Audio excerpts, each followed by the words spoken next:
The baby's scream cut through the quiet diner like a fire alarm, sending coffee cups rattling and heads turning, except hers. Jocelyn Reed didn't flinch. She simply set down her tray, walked straight to the booth where the man sat helplessly bouncing the red-faced infant on his knee, and whispered 6 words that would change all their lives forever. "May I hold him for a minute?" Jocelyn Reed woke before sunrise to the shrill alarm on her cracked phone, blinking the sleep from her eyes as rain tapped against the small window of her basement apartment. Her hands were already sore from kneading dough all night at the bakery, but she didn't have time to rest. The diner opened in an hour, and she had just enough time to change out of one uniform into another, and catch the early bus across town. She moved quietly so as not to wake her upstairs neighbors. Her coat was still damp from yesterday, her shoes were threadbare, and her pockets were empty, except for a note she kept folded up, reminding her of the overdue electricity bill. She shoved it deeper into her apron. The sky was still dark when she arrived at the Bluebird Diner, a small forgotten corner off the interstate that mostly served truckers and night shift workers. Jocelyn tied on her stained apron, tucked her curls beneath a faded cap, and stepped onto the floor with the practiced rhythm of someone who couldn't afford to be tired. She greeted her coworker with a nod, poured a fresh pot of coffee, and began wiping down tables that hadn't seen a customer in hours. Life had become routine, predictable, dull, and often heavy. But she never showed it. Jocelyn smiled through everything. She had no choice. It was just after 9 a.m. when the bell over the door jingled and someone walked in. Jocelyn didn't look up at first. The usual sound of boots, jacket shakes, and orders for black coffee filled the air during this hour. But this time was different. The sound that followed was sharp and piercing, an infant's cry. A baby wailing in distress, loud and unrelenting. She turned immediately, surprised to see a tall man standing near the entrance, cradling a squirming baby in his arms. He looked like someone who didn't belong here. His coat was sleek and expensive, his hair neat despite the rain, his shoes too clean for this place. But his eyes, those were raw and desperate. "Sit anywhere you'd like," Jocelyn called from behind the counter, masking her curiosity. The man hesitated before sliding into a booth near the window, rocking the baby gently but failing to soothe him. Jocelyn grabbed 2 menus and approached with calm ease, the way you would approach a wounded animal. She set one menu down, then crouched beside the booth and spoke softly. "Hey there, little guy. What's his name?" The man looked up, startled by her tone. "Jackson," he replied. "Sorry. He's usually better than this." Jocelyn smiled warmly. "No need to apologize. Babies cry. That's their job." She held out her arms gently. "May I?" The man blinked. "Seriously? I've been around babies most of my life," she said. "You look like you could use a break. Just a few minutes." He hesitated, then nodded and carefully handed Jackson over. Jocelyn cradled the baby with instinctive ease, rocking him back and forth with a gentle sway. She began humming a tune, a soft, almost motherly lullaby, and slowly, miraculously, the baby quieted. His body relaxed. His hiccups faded. Within 2 minutes he had nestled against her shoulder like he'd known her for years. The man stared in disbelief. "You're really good at that," Jocelyn shrugged. "Raised 3 younger siblings. This is familiar ground." She handed Jackson back gently. "Try ordering him a warm bottle next time you stop somewhere. It helps with the colic." The man looked at her, clearly thrown off. "You work here full-time?" Jocelyn nodded. "As full-time as they'll give me." There was a pause. Then he offered a faint, almost reluctant smile. "Thank you," she nodded back. "I'll grab you some coffee." As she walked away, Jocelyn couldn't help but glance back. The man was watching Jackson sleep now, his shoulders lowered slightly, the tension draining from him. She didn't know who he was or why he looked like a Wall Street broker lost in a roadside diner. But something in her gut whispered this was not the last she'd see of him, not by a long shot. The next morning Jocelyn arrived at the diner earlier than usual. She wasn't sure why. Maybe it was curiosity, or maybe something about that man with the baby had stayed with her all night, like a thread she couldn't let go of. She had gone to sleep thinking about his tired eyes, the way his hands trembled slightly when he held the baby's bottle, and how quickly Jackson had calmed in her arms. There was something deeply human about both of them, vulnerable, like they were in the wrong place, looking for a moment of peace in a world that didn't offer much. The rain had stopped, but the streets were still slick. She wiped down tables while the first pot of coffee brewed, humming the same tune she had used to calm Jackson. The diner was quiet again, mostly empty. Truckers came and went, barely speaking more than a grunt. The hum of the old fridge and the ticking wall clock filled the silence. Jocelyn tried not to watch the door. She had no reason to expect them back. But something in her chest waited anyway. At exactly 9:06 a.m., the door chimed. She didn't turn immediately. She kept wiping the same spot on the table, waiting just a second longer, then turned, pretending to be surprised. There he was. Carter walked in with Jackson nestled in a gray sling across his chest, asleep. His hair was damp from the morning fog, and he looked like he hadn't slept. But his expression when he saw her was different this time. There was something like recognition, or maybe relief. Jocelyn gave a soft smile. You came back. I figured I owed you a proper thank you, Carter replied, settling into the same booth as yesterday. You don't owe me anything, she said, as she brought over a mug of hot coffee without waiting for his order. But I'm glad you did. He glanced at the cup. You remembered how I take it? Black, no sugar, she said with a wink. You looked like you hadn't had sweetness in a while. That made him laugh, quietly but sincerely. Jocelyn noticed the change. Yesterday he was a stranger lost in crisis. Today he was trying to breathe, trying to show up. They spoke a little more this time. She asked about Jackson's age, just under 10 months, and learned his mother had passed away not long after childbirth. He didn't say how, and Jocelyn didn't press. She told him about growing up in Kentucky, how her dad had vanished when she was 10, and how she'd taken care of her 2 younger brothers while their mom cleaned offices at night. It's funny, Jocelyn said as she leaned against the booth with a fresh pot of coffee. I always thought things would get easier once I moved out and found a job, but turns out working 3 of them isn't much of a dream either. You work 3 jobs? He asked, surprised. Bakery overnight, diner in the day, and I do some delivery shifts when I can stay awake. Carter stared at her, something shifting behind his eyes. You shouldn't have to work that hard. Jocelyn tilted her head. A lot of people shouldn't, but here we are. Jackson stirred slightly in his sling, and Jocelyn instinctively reached out, brushing a hand over his tiny fist. The baby sighed and went back to sleep. Carter watched her hand linger. You're good with him. I love kids, she said, smiling gently. Always wanted one of my own. The words slipped out before she could catch them. She immediately looked away, busying herself with wiping down a sugar container that didn't need cleaning. Carter didn't say anything for a moment. Then softly, he hasn't smiled in days, until yesterday. Jocelyn turned back, surprised. Babies feel everything, she said. Stress, tension, grief. But they also feel safety and love. Their eyes met, and for a split second, there was a stillness between them. Like the hum of the diner fell away, and all that remained was understanding.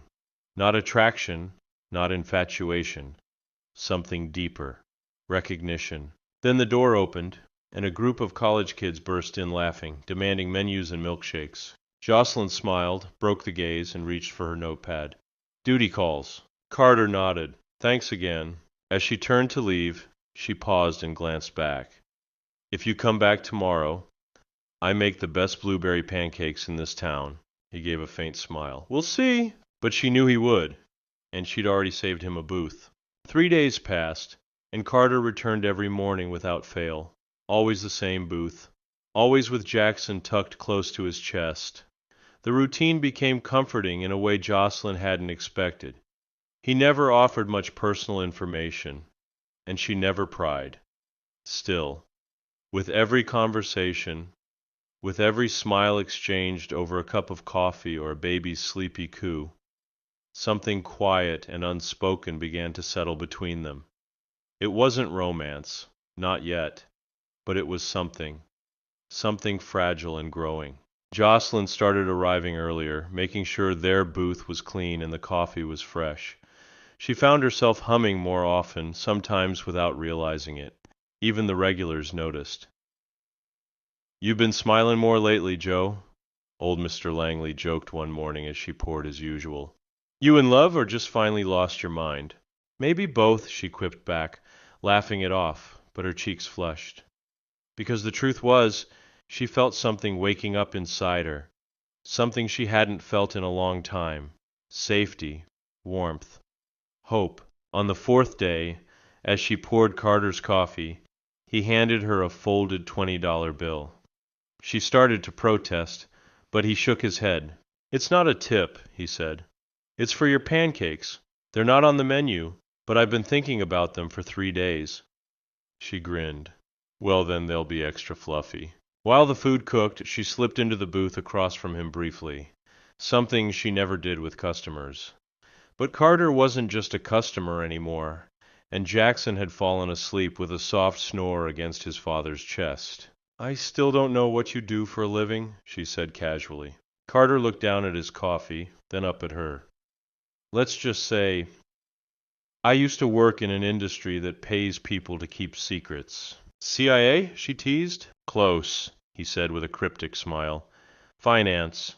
Private equity mostly. High-level mergers, offshore stuff. Very boring. Very gray." She raised a brow. "You don't look like you miss it." "I don't," he said simply. "I left it all behind when Jackson was born." Jocelyn looked at him carefully. "That's not something most men would do. Most men didn't lose someone the way I did," he said, and his voice dropped, almost involuntarily. Jocelyn leaned in. "What happened to his mother?" There was a long silence. Carter looked out the window, and for a moment she thought he wouldn't answer. "She died protecting him," he said finally. "I don't talk about it, not because I'm hiding it, but because I can't say it out loud without feeling like I failed her." Jocelyn nodded. She didn't offer sympathy. She knew the difference between pity and presence. "You didn't fail," she said softly. "You're here, that matters." He met her gaze, and this time it was deeper, graver. "Being here doesn't mean we're safe. Some things from my past, they don't let go so easily." She felt a cold twinge in her spine. "Are you in danger?" Carter opened his mouth to answer, but then Jackson stirred and began to cry. It broke the moment like a sudden crack of thunder. Jocelyn rose immediately. "Let me," she said, reaching her arms out instinctively. Carter hesitated for just a second, then passed the baby to her. Jackson calmed almost instantly in her arms, nestling into her shoulder like before. Jocelyn rocked him, her eyes never leaving Carter's. "Whatever you're running from," she said, "you're not alone now." That hit him harder than she knew. They didn't speak again for the rest of the visit. Jocelyn brought his pancakes, which he barely touched. He kept glancing at Jackson, then at her, like he was trying to decide whether to run again or stay. When he finally stood to leave, he lingered by the counter. Jocelyn had her back to him, filling a coffee order, when he quietly placed something beside the register and walked out without a word. She turned to find a small folded envelope. Inside was a note in Carter's neat handwriting. "If I disappear, don't look for me. But know that you gave us both something we thought we'd never find again. Peace." She clutched the note in both hands, heart thudding. Something was coming. She could feel it, and she wasn't ready to let him disappear. Jocelyn didn't see Carter the next day, or the day after. She told herself not to panic. Maybe Jackson had a cold. Maybe Carter got stuck in traffic or had business elsewhere. But each time the bell over the diner door rang, her heart surged with hope, and fell just as hard when it wasn't him. By the end of the third day, she was no longer just worried. She was afraid. She read and reread the note he'd left beside the register until the folds began to tear at the edges. The words were short, deliberate, but there was a desperation buried beneath the calmness. Jocelyn had seen that kind of writing before, from people preparing to leave something behind. It wasn't goodbye. It was surrender. That night, she couldn't sleep. Her bed felt colder, and her small apartment more silent than usual. She sat curled on her couch, staring at Jackson's crayon drawing he'd left behind one morning.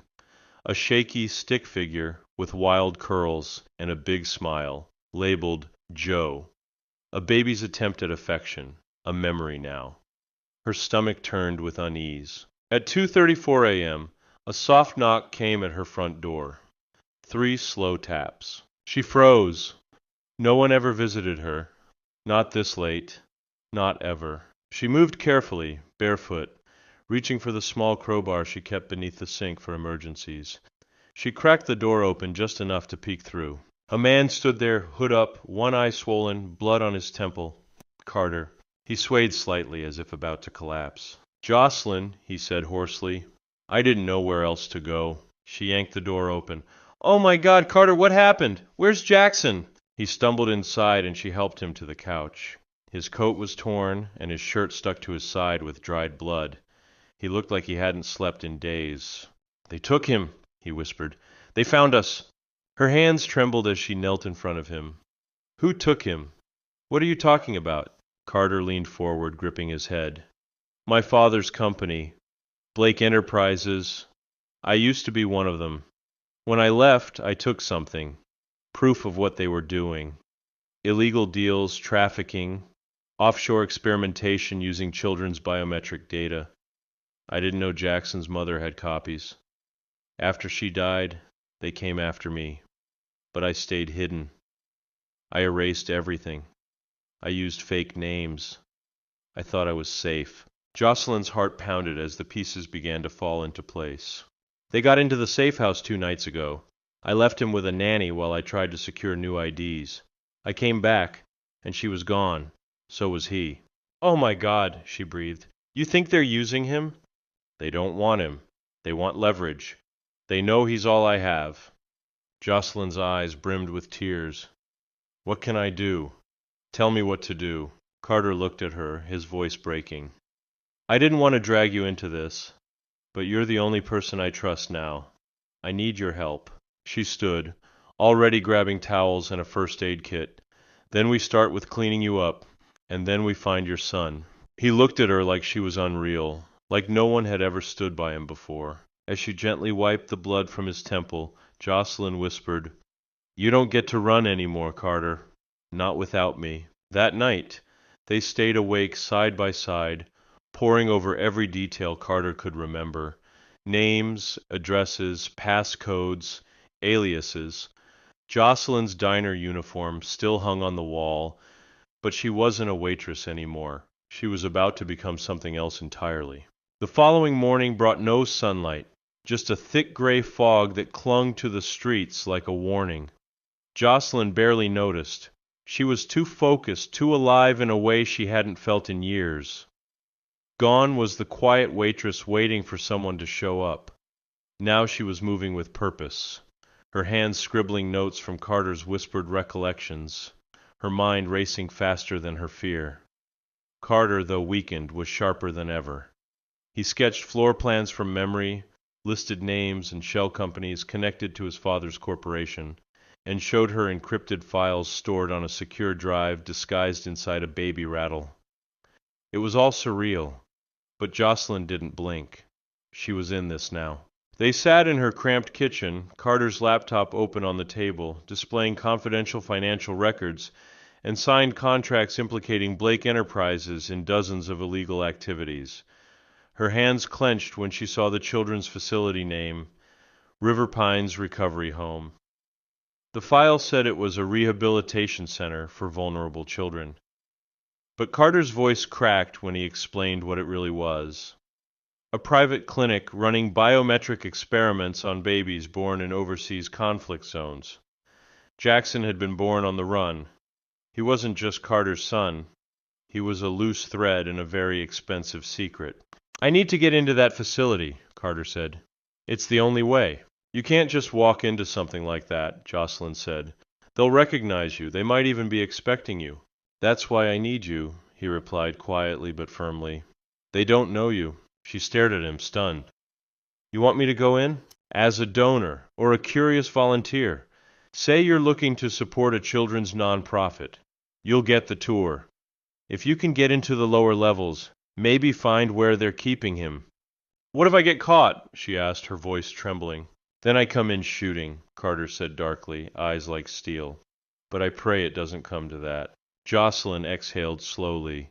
She had waitressed for men who grabbed her wrist, for bosses who underpaid and yelled. She had walked home alone at night with her keys gripped between her fingers. But none of it terrified her like the idea of walking into that building without knowing if she'd come back out. Still, when she looked at Carter, bruised, desperate, and hanging on by the thinnest thread, she knew her answer. I'll do it. They spent the rest of the day preparing. Carter showed her how to wear a hidden mic under her blouse and handed her a burner phone preloaded with a GPS tracker. She practiced using subtle language to signal danger. They rehearsed the fake identity she'd be using. Jocelyn Rivers, community volunteer, with a fabricated nonprofit profile pulled from an old charity Carter once helped fund before walking away from the company. By nightfall, Jocelyn stood in front of her mirror, practicing her smile. It was forced, stiff. She was scared. But her reflection didn't blink. The next morning she dressed in the nicest outfit she had, an old cream blouse and slacks from a job interview that never called back. Carter watched her button her sleeves with shaking fingers, then gently reached forward and took her hands. If anything happens, if you get the sense something's off, you leave. No hesitation. Jackson wouldn't want you hurt. She nodded once, then took the phone and slipped it into her pocket. It took an hour to drive to the facility. From the outside, River Pines looked pristine. White buildings, trimmed hedges, flowers blooming along the walkways. Jocelyn's stomach twisted. Evil didn't always hide in shadows. Sometimes it wore a smile and handed you brochures. At the front desk, she introduced herself using the alias. The receptionist smiled brightly and handed her a clipboard. We always love new partners. Would you like a quick tour? Yes, please, Jocelyn replied, her voice steady. She was led through cheerful corridors, filled with pastel walls and soft music. She saw children playing with blocks, a few in therapy rooms with smiling staff. It all seemed normal, until they reached a hallway that required a key card. Her guide stopped. Those areas are for specialized care, the woman said quickly. Let's head back to the common wing. But Jocelyn's eyes had already landed on something. Down the hallway, through a glass panel, a flash of a red and blue striped blanket. Her heart clenched. It was Jackson's. She had folded it herself. She forced herself to remain calm, smiling politely. I've worked in facilities before. Would it be possible to see the specialized wing? I'm particularly interested in how you care for infants. The woman hesitated, then replied, I'll check with the director. As she stepped away, Jocelyn reached down and clicked the mic hidden under her collar. Twice. The agreed signal. 30 miles away, Carter's phone buzzed with the alert. He grabbed his bag and keys without hesitation. It was time. The waiting room outside the restricted wing was eerily quiet.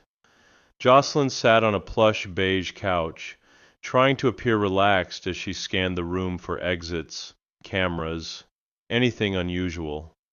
A water dispenser bubbled softly beside her. On the wall hung a large photo of smiling children in clean white uniforms, standing beneath a banner that read, Healing starts here. It made her stomach turn. Somewhere beyond those doors, Jackson was being held like a test subject instead of a child. And she was the only one inside. She tapped her leg lightly, keeping time with her heartbeat. 1, 2. 1, 2. Steady. She had triggered the mic. Carter was on his way. She just had to buy time. The receptionist returned with a man in a navy suit, polished and confident. He looked like a politician or a salesman, and he extended his hand with an overly warm smile. Ms. Rivers, I'm Dr. Glenn Mortimer, Director of River Pines. I understand you're interested in infant care support? Jocelyn stood and shook his hand, careful not to grip too tightly. Yes, I recently began work with an outreach program for underserved children. We're looking for reputable partners, And I've heard remarkable things about your facility." Dr. Mortimer beamed. "That's very good to hear. We rarely open the clinical wings for observation, but your name came with glowing endorsements." Carter, Jocelyn thought bitterly, always 2 steps ahead. "This way," Mortimer gestured. They passed through 2 locked doors. Jocelyn did her best to breathe evenly, her pulse deafening in her ears. Every hallway looked the same: bland colors, fluorescent lights, and the quiet hum of something mechanical behind the walls. It was too sterile, too perfect. Mortimer led her to a glass observation window. Inside was a room lined with cribs. Monitors blinked on the walls. Nurses moved like ghosts, checking data and adjusting wires. Most of the babies were asleep, but one, near the far end, sat upright, tiny arms reaching toward the mobile above him. Red and blue striped blanket, big brown eyes. Jackson. Jocelyn nearly gasped, but caught herself. She blinked back sudden tears. "What are the infants being treated for?" she asked, keeping her tone light. "Oh, most were abandoned," Mortimer said. "Premature births, neurological conditions. Some, well, some are part of advanced studies in developmental memory retention. Very minor procedures, of course. All under government exemption." Jocelyn fought the urge to punch him in the face. "I see," she said, adjusting the strap of her purse. Her fingers brushed against the phone. A faint vibration pulsed against her palm. Carter was close. "Would you like a closer look?" Mortimer asked. "One of our nurses can guide you in." Jocelyn hesitated. If she went in, she risked losing access to communication. But if she stayed outside, she couldn't get to Jackson. "Yes," she said softly, "I'd like that." A nurse opened the door. Jocelyn stepped in, the smell of antiseptic hitting her like a wave. She moved slowly, looking over the cribs as her heart pulled her closer to the one that mattered. Jackson turned toward her, blinking slowly. For a moment there was no recognition. Then he smiled. It was small, sleepy, but real. She knelt beside the crib. "Hey, baby boy," she whispered, reaching through the bars to touch his tiny fingers. "Mama Joe's here." Behind her the door clicked. She froze. Dr. Mortimer had followed her in, but now his smile was gone. He stared at her, then down at the child. Something cold settled into his face. "That's not possible," he said. "This baby isn't on any visitation list. Who are you?" Jocelyn stood slowly. "Someone who cares more about him than you ever will." He reached for the call button, but before he could press it, the glass behind him shattered with a thundering crack. Carter. Smoke filled the hallway. Sirens blared. The lights went red. Chaos. "Take him!" Carter shouted as he burst through the side door, gas mask covering half his face. Jocelyn scooped Jackson into her arms as Mortimer lunged at her. Carter tackled him to the ground with brutal precision. Jocelyn didn't wait. She ran. Down the hallway, past the monitors, dodging staff who shouted but didn't dare stop her. She burst through an emergency exit and into the cold, open air. A van screeched to a stop by the side fence. Carter's old contact, Theo, swung the door open. "In!" Jocelyn leapt in with Jackson clutched tight.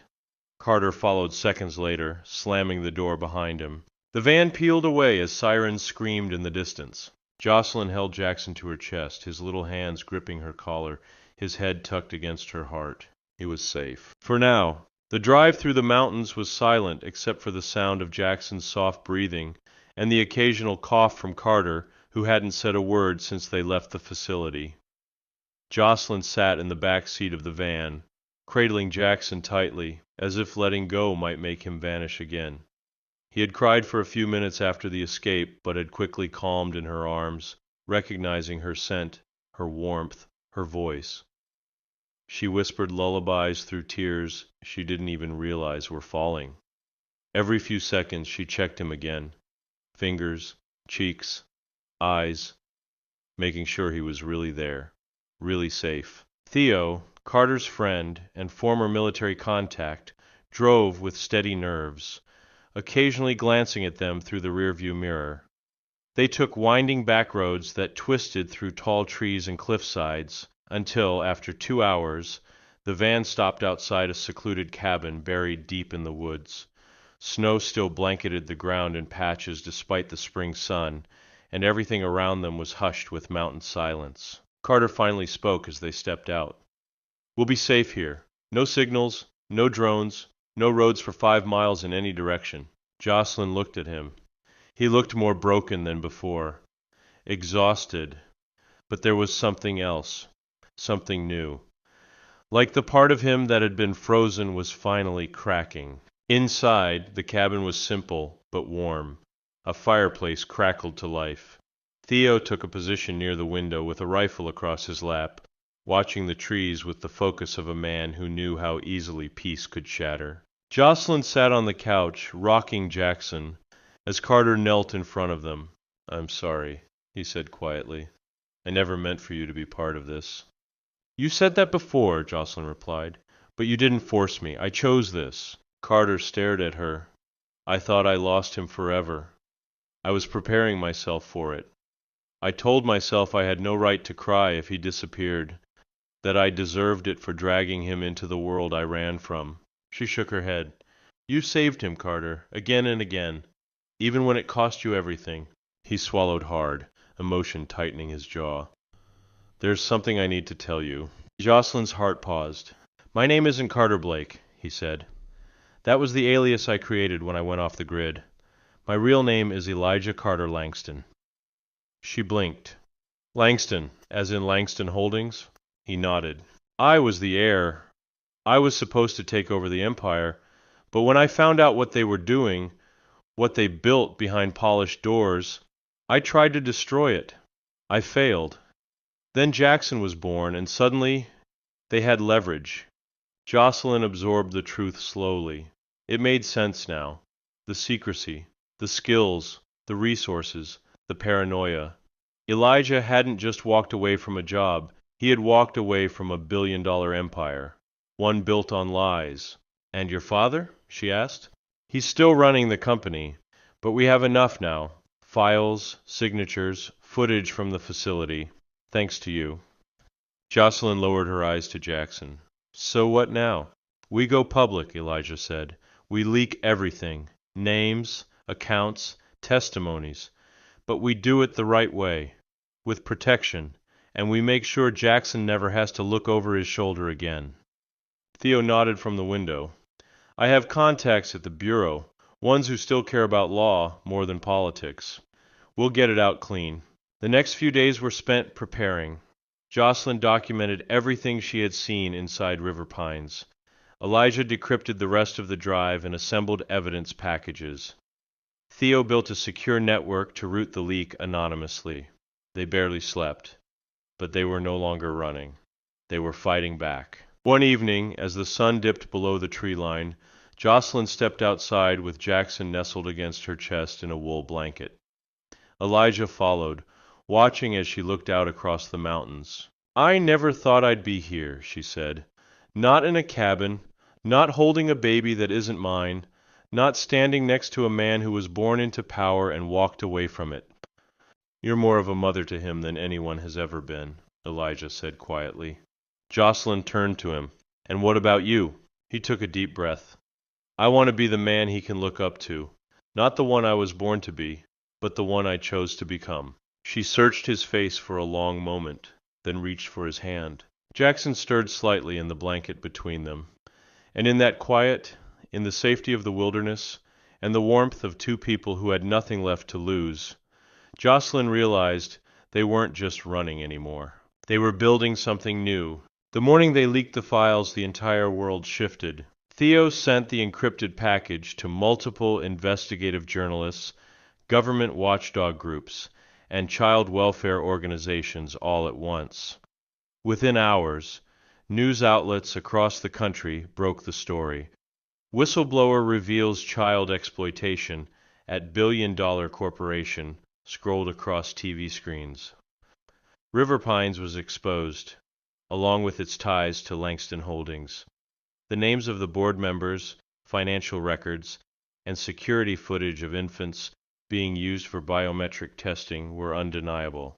The story exploded faster than anyone predicted.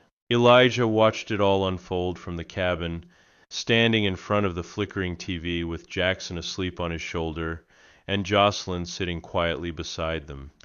His hands trembled, not with fear, but release. Years of secrets, guilt, and silence were unraveling in real time. He had done the unthinkable. He had burned the empire he was meant to inherit. And he didn't feel grief. He felt free. But the danger wasn't gone. The moment the leak went public, helicopters were dispatched to Langston Holdings headquarters. FBI agents raided the facility that once held Jackson. Arrests began within the first 24 hours. Elijah's father went silent, his PR team issuing cold, vague denials. But the pressure mounted. And finally, on the third day, a photo appeared online.